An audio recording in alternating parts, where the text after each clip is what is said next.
வணக்கம் மக்களே. நம்ம கார்த்திக் கதையில டிசம்பர் 21 என்ன நடக்க போகுது அப்படிங்கறத பத்தி தாங்க இந்த வீடியோல இப்ப நம்ம பார்க்க போறோம். இந்த வீடியோவுக்கு மறக்காம லைக் பண்ணிக்கோங்க.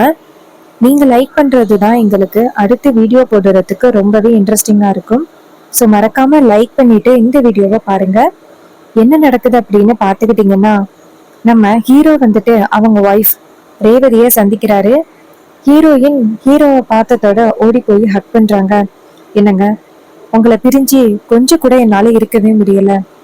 எங்க அம்மானால உங்களை பிரிஞ்சு இருக்க வேண்டியதா இருக்கு. அப்ப ஹீரோ சொல்றாரு, இங்க பாரு, கவலைப்படாத, எல்லாமே கொஞ்ச நாள் தான். கூடிய சீக்கிரம் பாட்டி மேல எந்த தப்புமே இல்ல. சிவகாமியோட பாட்டியோட இறப்புக்கு காரணம் முத்து அப்படிங்கிறத நான் அத்தை கிட்ட நிரூபிச்சிருவேன். அத்தை கிட்ட நிரூபிச்ச பிறகு அதுக்கப்புறம் கண்டிப்பா அத்தை வந்துட்டு பாட்டியை மன்னிச்சிருவாங்க. அதுக்கப்புறம் நம்ம குடும்பம் ஒண்ணு சேர்ந்துரும். நீ கவலைப்படாத அப்படின்னு சொல்ல, ஹீரோயின் சொல்றாங்க, அது எப்ப நடக்கும் அப்படின்னு தான் எனக்கு தெரியல. அப்ப ஹீரோ சொல்றாரு, கூடிய சீக்கிரம் நடக்கும், நம்பிக்கையோட இரு அப்படின்னு சொல்ல, ஹீரோயினும் சரி அப்படின்னு சொல்லிட்டு பேசிக்கிட்டு இருக்காங்க. அப்ப நம்ம ஹீரோ வந்துட்டு அங்க இருக்கிற ஒரு டாக்குமெண்ட்டை எடுத்துட்டு வந்துட்டு, இங்க பாரு, இது செங்கல் சூளையோட டாக்குமெண்ட். இந்த செங்கல் சூளைய என் பேருக்கு மாத்தி எழுதிக்கணும் அப்படிங்கிற ஆசை எனக்கு கிடையாது. இந்த செங்கல் சூளை வேற யாரு கைக்கும் போகக்கூடாது அப்படிங்கிறதுக்காக தான் நான் இதை ஏலத்துக்கு எடுத்தேன். இங்க வேலை பாக்குறவங்க எல்லாருமே கஷ்டப்படக்கூடாது. வேற யாரு கைக்காவது போயிருச்சுன்னா கண்டிப்பா இந்த செங்கல் சூளையில வேலை பாக்குறவங்களுக்கு ரொம்ப பிரச்சனை வந்துரும் அப்படின்னு நினைச்சுதான் இந்த செங்கல் சூளைய நான் ஏலத்துக்கு எடுத்தேன். நீ இந்த டாக்குமெண்ட்டை கொண்டு போய் அம்மா கிட்ட கொடு. இது கேட்டதும் ஹீரோயின் சொல்றாங்க, இங்க பாருங்க, கண்டிப்பா அம்மா வந்துட்டு இதுக்கு ஒத்துப்பாங்களா அப்படின்னு எனக்கு தெரியல. ஹீரோ சொல்றாரு, நீ கொண்டு போய் கொடு, கண்டிப்பா அத்தை வாங்கிப்பாங்க. இது அவங்களோட செங்கல் சூளை, அவங்களுக்கு எப்பவுமே அதிர்ஷ்டமா இருந்த செங்கல் சூளை, இத கொண்டு போய் கொடு அப்படின்னு சொன்னதும் ஹீரோயினும் சரி அப்படின்னு சொல்லிட்டு அந்த டாக்குமெண்ட்டை வாங்கிக்கிறாங்க. அப்புறமா வீட்டை காமிக்கிறாங்க. அப்போ ஈஸ்வரி இருக்காங்கல்ல, அவங்க அங்கிருந்து வந்து உட்கார்றாங்க. வீட்டுல உள்ள எல்லாரும் வராங்க. அப்போ ஈஸ்வரி வந்துட்டு ரேவதிய காணும் அப்படிங்கிறத பாக்குறாங்க. ஈஸ்வரி ரோகு கிட்ட, ரோகிணி, எங்கம்மா உன் தங்கச்சி ரேவதி அப்படின்னு சொல்ல, ரோகு வந்து ஷாக் ஆகி, ஐயோ, அம்மா வேற வந்துட்டாங்க, கேட்க ஆரம்பிச்சுட்டாங்களே, அவ வேற சொன்ன பேச்சு கேட்காம கார்த்திய பார்க்க போயிட்டா, இப்போ என்ன நடக்க போகுதுன்னு தெரியலையே அப்படின்னு ஈஸ்வரி கேக்குறாங்க, என்ன பேசாம வாய் முடிக்கிட்டு இருக்கீங்க, எங்க அவ அப்படின்னு சொல்லி கேட்க, யாருமே எதுவுமே சொல்லவே இல்லை. மயிலு சொல்றாரு, ரேவதி தோட்டத்துல நின்னுகிட்டு இருப்பா அத்தை. இதை கேட்டதும் ஈஸ்வரியும், இங்க பாருங்க, ஏற்கனவே அவ எப்படிப்பட்ட முடிவெடுத்தா அப்படின்னு உங்க எல்லாருக்குமே தெரியும். இப்படி அவளை தனியா விடுறது சரி கிடையாது. நான் போய் அவளை கூட்டிட்டு வரேன் அப்படின்னு சொல்லிட்டு போக, இதை கேட்டதும் ராஜா டக்குன்னு நிப்பாட்டி, இங்க பாரு, அவ இன்னும் கொஞ்ச நேரத்துல வந்துருவா, நீ ஏன் கவலைப்படுற?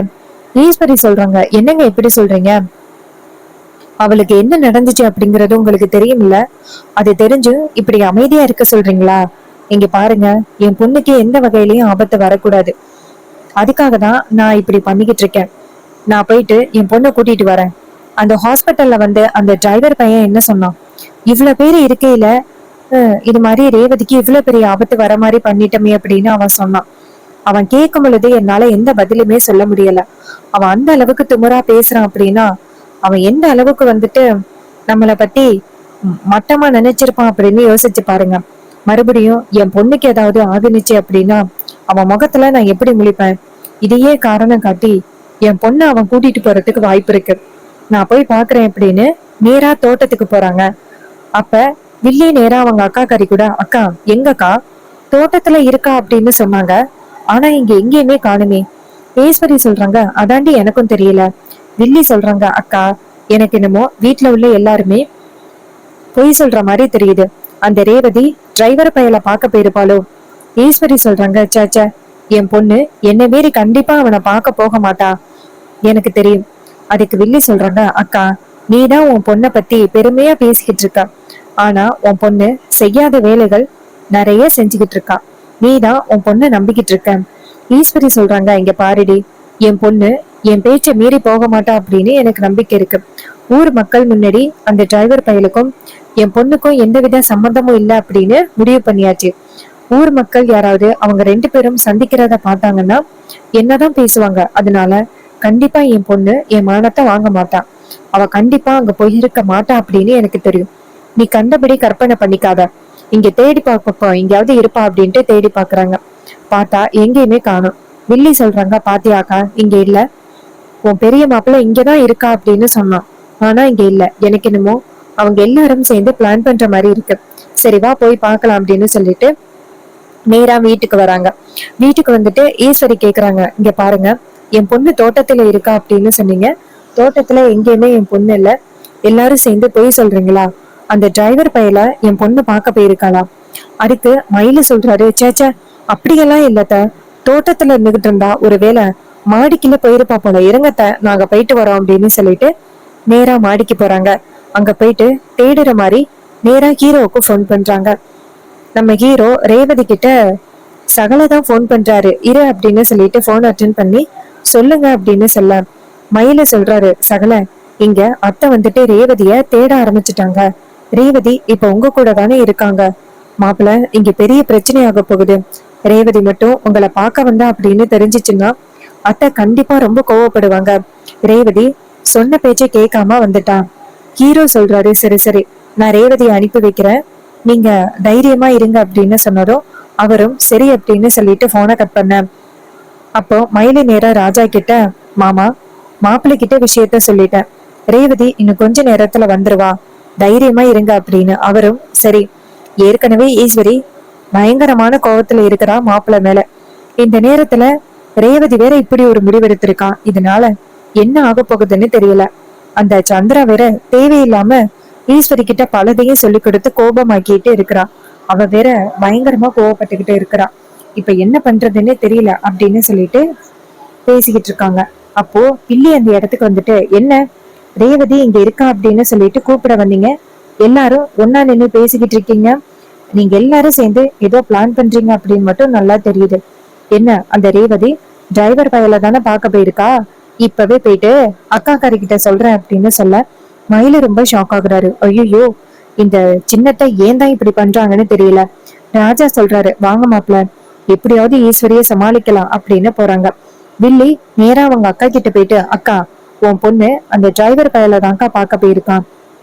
இவங்க எல்லாரும் மாடியில நின்று பேசிக்கிட்டு இருந்ததா பார்த்தேன். அதனாலதான் இவங்க எல்லாரும் சேர்ந்து ரேவதிய காப்பாத்துறதுக்காக இப்படி பேசிக்கிட்டு இருக்காங்க. உன் பொண்ணு உன் பேச்ச கேட்காம அந்த டிரைவர் பயல பார்க்க போயிருக்கா அப்படின்னு. இதை கேட்டதும் ஈஸ்வரி சொல்றாங்க, என்னடி சொல்ற அப்படின்னு. இன்னொரு பக்கம் நம்ம ஹீரோ நேரா ஹீரோயின் கிட்ட, நான் அப்பவே சொன்னேன், நீ மட்டும் இங்க வந்த விஷயம் அத்தைக்கு தெரிஞ்சிச்சுன்னா பிரச்சனை ஆகிடும் அப்படின்னு சொன்னேன், நீ கேட்டியா? அதுக்கு ஹீரோயின் சொல்றாங்க, இங்க பாருங்க, அதுக்காக உங்களை சுத்தமா என்னால பார்க்காம இருக்க முடியுமா? உங்களை பார்க்காம என்னால இருக்கவே முடியாது. இங்க பாருங்க, அம்மா வந்துட்டு சித்தியோட பேச்ச கேட்டுதான் இப்படி எல்லாம் பண்ணிக்கிட்டு இருக்காங்க. நான் கண்டிப்பா அவங்களோட பேச்ச கேட்க மாட்டேன். அதுக்கு அவர் சொல்றாரு, இங்க பாரு, இன்னும் கொஞ்ச நாள் தான், கூடிய சீக்கிரம் வந்துட்டு பாட்டி மேல எந்த தப்பும் இல்ல, இது எல்லாத்துக்கும் காரணம் முத்துதான் அப்படிங்கிறத நான் கூடிய சீக்கிரம் உன்கிட்ட நிரூபிப்பேன். அதுக்கப்புறம் நம்ம எல்லாரும் சேர்ந்து ஒரே வீட்டுல சந்தோஷமா ஹாப்பியா இருக்கலாம். அது வரைக்கும் நீ பொறுமையாயிரு. இதை கேட்டதும் ஹீரோயினும் சரி அப்படின்னு சொல்றாங்க. ஹீரோ நேரா டாக்குமெண்ட கையில கொடுத்து, இங்க பாரு, இந்த டாக்குமெண்ட்டை கொண்டு போய் அத்தை கிட்ட கொடு அப்படின்னு சொல்ல ஹீரோயினும் டாக்குமெண்ட வாங்கிக்கிட்டு நேரா வீட்டுக்கு வராங்க. அப்ப ஹீரோயின் வீட்டு வாசலுக்கு வரத ஈஸ்வரி பார்த்துட்டு, எங்கடி போன, உன்னை வீடு ஃபுல்லா எங்க பார்த்தாலும் தேடிக்கிட்டு இருக்கோம், எங்க போன அப்படின்னு சொல்ல அதுக்கு வில்லி சொல்றாங்க, அக்கா நல்லா கேளுக்கா அப்படின்னு. அதுக்கு ஈஸ்வரி சொன்னதை கேட்டுட்டு ரேவதி சொல்றாங்க, அம்மா இந்த டாக்குமெண்ட பிடிங்க. ஈஸ்வரி கேக்குறாங்க, டாக்குமெண்டா? என்னடி இது? அதுக்கு ஹீரோயின் சொல்றாங்க, அம்மா இந்த டாக்குமெண்ட் செங்கல் சோழியோட டாக்குமெண்ட். இத அவரு இன்னைக்கு ஏலத்துல எடுத்திருக்காரு. இது உங்களுக்கு சொந்தம் அப்படின்னு சொன்னாரு. அதான் இதை என்கிட்ட கொடுத்தாரு, உங்ககிட்ட கொடுக்கறதுக்காக வந்தேன்.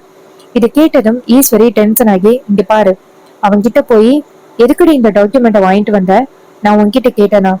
ஹீரோயின் சொல்றாங்க, அம்மா அந்த செங்கல் சூளை உங்களுக்கு ரொம்ப அதிர்ஷ்டமான செங்கல் சூளை, அது எதுக்குமா நீங்க வந்துட்டு ஏலத்துல விடுறீங்க? அதனாலதான் அவரு இதை வாங்கி உங்கள்கிட்ட கொடுக்குறாரு, இந்தாங்க அப்படின்னு சொல்ல ஈஸ்வரி அந்த டாக்குமெண்ட வாங்கி கிழிச்சு தூக்கி வீசுறாங்க. இத பார்த்ததும் ரொம்பவே ஷாக் ஆகுறாங்க ஹீரோயின். அம்மா என்னம்மா பண்றீங்க? அதுக்கு ஈஸ்வரி சொல்றாங்க, எவ்வளவு தைரியம் இருந்தா அந்த டிரைவர் பையல நீங்க பார்க்க போயிருப்ப. அப்போ உனக்கு என் மேல கொஞ்சம் கூட மரியாதையே இல்ல அப்படின்னு தானே அர்த்தம். உனக்கு அந்த டிரைவர் பையன் தான் முக்கியம். இந்த வீட்ல என்னை பத்தி கொஞ்சம் கூட கவலையே பட மாட்டேங்கிறீல்ல. என் தங்கச்சி அப்பவே சொன்னா, உன் பொண்ணு அந்த டிரைவர் பையல தான் பார்க்க போயிருக்கா அப்படின்னு. ஆனா நான் கொஞ்சம் கூட நம்பவே இல்லை. இப்பதான் நேர்ல பார்த்த பிறகு தெரியுது. என் தங்கச்சி சொல்றது எல்லாமே ஆல்மோஸ்ட் உண்மையா இருக்கு. ஆனா உன்னை நம்பிக்கிட்டு இருக்கேன் பாரு, என்ன சொல்லணும். என் வாழ்க்கையிலேயே நம்பிக்கையோட இருக்கிற எல்லாரும் தான் எனக்கு துரோகம் பண்றாங்க. ஒண்ணு ஞாபகத்துல வச்சுக்க, அவனை ஒவ்வொரு முறையும் நான் நேரடியா பார்க்கும் பொழுது அவன் செஞ்ச நம்பிக்கை துரோகம் தான் எனக்கு ஞாபகம் வருது. கூடவே இருந்து எனக்கு அவ்வளவு பெரிய நம்பிக்கை துரோகத்தை பண்ணிட்டானே அப்படின்னு அதுதான் ஞாபகம் வருது.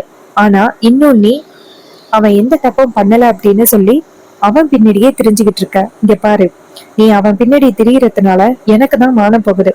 அதுக்கு வில்லி சொல்றாங்க, அக்கா இதுக்கு மேலேயும் உன் பொண்ணு உன் பேச்சு கேட்க மாட்டா அப்படின்னு நல்லாவே தெரியுதுக்கா.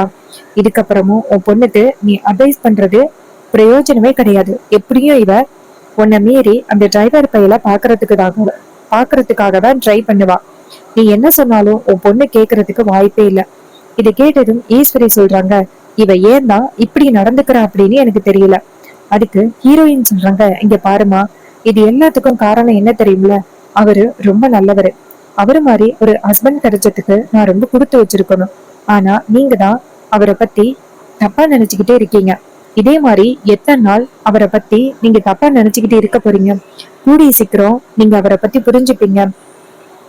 பாட்டியோட இறப்புக்கு காரணம் அவருதான் அப்படின்னு அவர் மேல பயங்கர கோவத்தோட இருக்கீங்க. ஆனா பாட்டியோட இறப்புக்கு காரணம் அவங்க வீட்டுல உள்ளவங்களோ இல்ல பாட்டியோ கிடையாது. இதுக்கு காரணம் இன்னொருத்தவங்க. அதை கூடிய சீக்கிரம் என் புருஷன் கண்டுபிடிச்சு உங்ககிட்ட நிரூபிப்பாரு. அது எல்லாமே கூடிய சீக்கிரம் நடக்கும். அதுக்கு வில்லி சொல்றாங்க, பாத்தியாக்கா உன் பொண்ணு உன்கிட்ட எப்படி பேசுறத இன்னும் அந்த டிரைவர் பையலுக்கு தான் சப்போர்ட் பண்ணி பேசிக்கிட்டு இருக்கா. உன் பொண்ணு உன் கைய விட்டு போயிட்டாக்கா, அதான் இப்படி பேசுறா. இதை கேட்டதும் ஈஸ்வரி சொல்றாங்க, இவ இந்த அளவுக்கு பேசுவா அப்படின்னு எனக்கு தெரியல. இவ்வளவு நாளும் அமைதியா இருந்தவ இப்ப இந்த அளவுக்கு வாயா பேசுறாளே அப்படின்னு. அதுக்கு ராஜா சொல்றாரு, இங்க பாரு ஈஸ்வரி, உனக்கு புரியாதத என் பொண்ணு சொல்லி கொடுக்குறா, அதுல என்ன தப்பு இருக்கு அப்படின்னு சொன்னதும் ஈஸ்வரி சொல்றாங்க, பேசுவீங்க, நல்லாவே பேசுவீங்க. நீங்க எல்லாரும் அந்த டிரைவர் பையலுக்கு அதிகமா சப்போர்ட் பண்றீங்க. நீங்க எல்லாரும் சப்போர்ட் பண்றதுனாலதான் என் பொண்ணும் அந்த டிரைவர் பைய எந்த தப்பும் பண்ணிருக்க மாட்டான் அப்படின்னு நினைச்சுக்கிட்டு இருக்கான். ஆரம்பத்துல அவளுக்கு சுத்தமா பிடிக்காது. ஆனா இப்ப நீங்க எல்லாரும் சொல்லி சொல்லிதான் அந்த டிரைவர் பயலை பிடிக்கிற மாதிரி பண்ணிட்டீங்க. கூடிய சீக்கிரம் அந்த டிரைவர் பயலுக்கும் என் பொண்ணுக்கும் ஒரு முடிவு கட்டுறேன் அப்படின்னு ஈஸ்வரி சொல்றாங்க. சோ இந்த கதை உங்களுக்கு பிடிச்சிருக்கா? இந்த கதை பிடிச்சிருந்துச்சுன்னா இந்த வீடியோவுக்கு மறக்காம லைக் பண்ணிக்கோங்க. நீங்க லைக் பண்றதுதான் எங்களுக்கு அடுத்த வீடியோ போடுறதுக்கு ரொம்பவே இன்ட்ரெஸ்டிங்கா இருக்கும். சோ மறக்காம லைக் பண்ணிட்டு இந்த வீடியோவை பாருங்க. சோ நம்மளுடைய அரும்பு டாக் சப்ஸ்கிரைபர்களுக்கு ஒரு சின்ன அப்டேட். 2026 வரப்போகுது இல்லையா? நம்ம சப்ஸ்கிரைபர்ஸ்ல ஒரு 3 பேரை ரேண்டமா சூஸ் பண்ணி அவங்களுக்கு கேர்லி கிஃப்ட் மாதிரி, அதாவது ஒரு கிளிப்ஸ், ஹேர் கிளிப்ஸ், இந்த மாதிரி ஒரு 10 திங்ஸ் வந்து கொடுக்கலாம் அப்படின்னு நான் வந்து நினைச்சிருக்கேன். ஸோ உங்களுக்கு யாருக்காவது அந்த கிஃப்ட் வேணும் அப்படின்னு நினைச்சீங்கன்னா மறக்காம கமெண்ட்ல எஸ்ன்னு கமெண்ட் பண்ணுங்க. இதுல ரேண்டமா 3 பேரை செலக்ட் பண்ணி அவங்களுக்கு இந்த கிஃப்டை அனுப்பலாம். அதற்கான வீடியோஸை நான் அப்கமிங் வீடியோஸ்ல நான் ஷேர் பண்றேன்.